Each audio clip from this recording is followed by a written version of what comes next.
We're going to move on with a look through the day's top headlines in the international papers with Flo. Hi there. Hi, Kat. And we're going to start off in Turkey. We're looking at the Turkish papers' reaction to events yesterday, another shootout in Istanbul. That's right. First of all, they're focusing, though, on that deadly hostage situation on Tuesday that saw a prosecutor shot in the head during an attempt to rescue him. Now, a funeral ceremony was held yesterday at the courthouse where he was held hostage, and you can see a photo of that ceremony there on the front page of Hurriyet, so a Turkish paper. The prosecutor, Mehmet Selim Kiraz, they're talking about farewell prosecutor here. Now, he was reportedly held hostage by two members of a banned Marxist revolutionary group that were killed in that rescue operation. Let's take a look at the front page of another version of Hurriyet, an English language version, which focuses on the fact that the government has vowed tough measures after his murder. The justice minister attended the ceremony where he called the attack a gun directed at our nation. And the context of this hostage-taking is perhaps a little bit complex. If you can just take us through the details. Mr.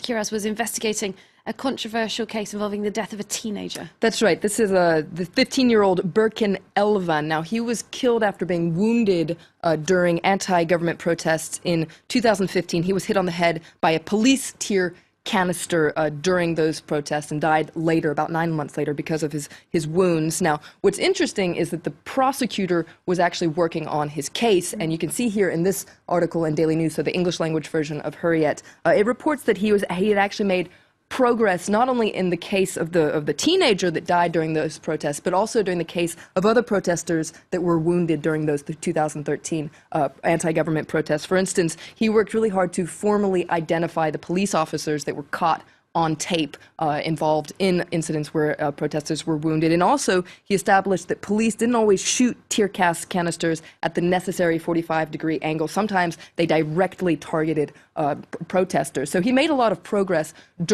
in these investigations, but a lot of papers are reported that he was actually killed as a revenge act because of the death of that teenager.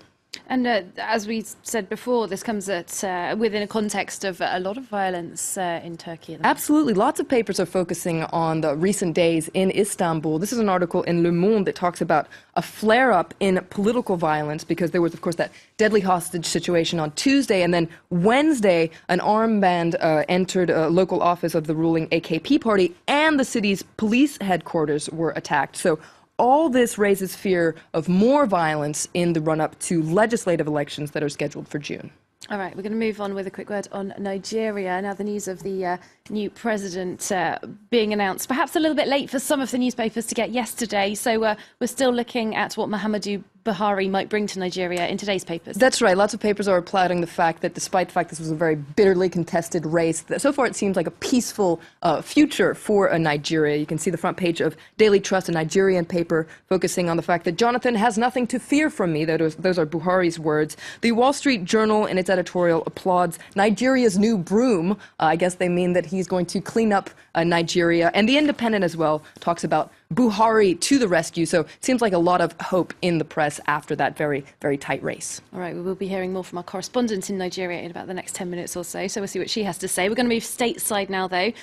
Drought in California. That's right. Historic measures taken against a historic drought. You can read about it in the California media, of course. This is the governor, Jerry Brown. He ordered cities and towns across California to cut water use by 25%. So these are mandatory water restrictions.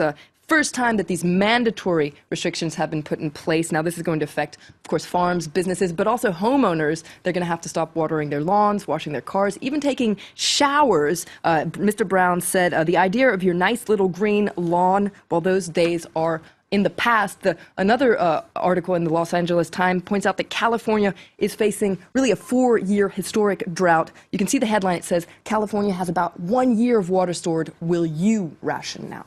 All right, and you were going to tell us how to live the best day ever, but we've run out of time, so if our viewers want to find out, they've got to go and look on Slate themselves. Thanks very much, though, Florence Villamino, with that look through the international press.